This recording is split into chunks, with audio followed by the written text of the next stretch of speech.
So here are some of the principles of a developmental organization. Just like sociocracy, we align toward a common aim because it's not just about personal development, it's about personal development in the context of the development of what we're working toward. So the aim still needs to stay at the forefront. But what we add into the mix here is something called questioning assumptions. And we do this both individually and as an organization. So if we do this, we assume this will happen. Well, is that true? And then we test those assumptions with small, safe experiments. The other thing we do is support reflection and integration of our work-life experiences. We work to overcome our internal barriers to change. So first of all, we have to have the self-awareness to even know that there's some kind of change that would benefit me or the whole. And then what is my resistance to that? And we take stock of those things and we try to transcend them together where our blind spots are. And when we do it together collectively, there is kind of this exponential movement that starts happening faster.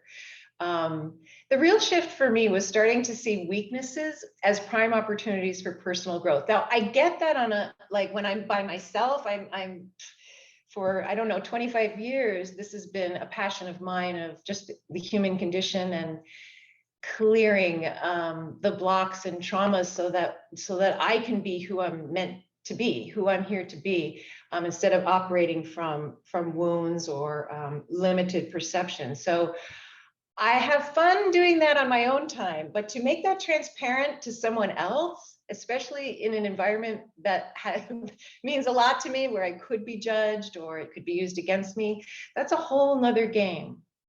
So this is a different kind of learning edge to do this kind of learning together. There's an inner transparency that we invite, but of course the level of that would be gauged based on the context and your culture and the agreements that you have around that. So I want you to kind of take in that list for a minute and think about what would be necessary inside a culture for any of this to work. What else would need to be present? What kind of agreements or values? Congruence with the essential flow of existence. Wow, good. Shared identity, values, scaffolding, yep.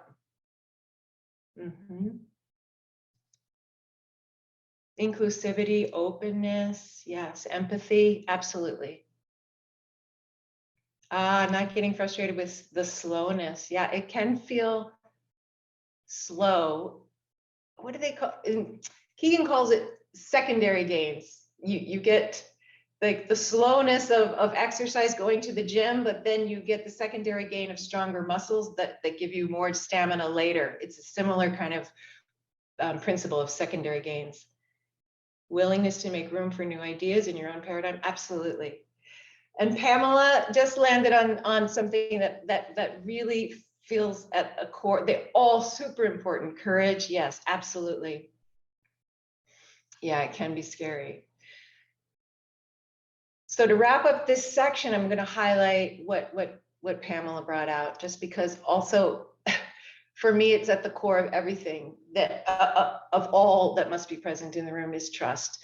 A culture of trust must be cultivated for any of this to work. And I mean, it has to actually exist, not just be a value or given, lip service.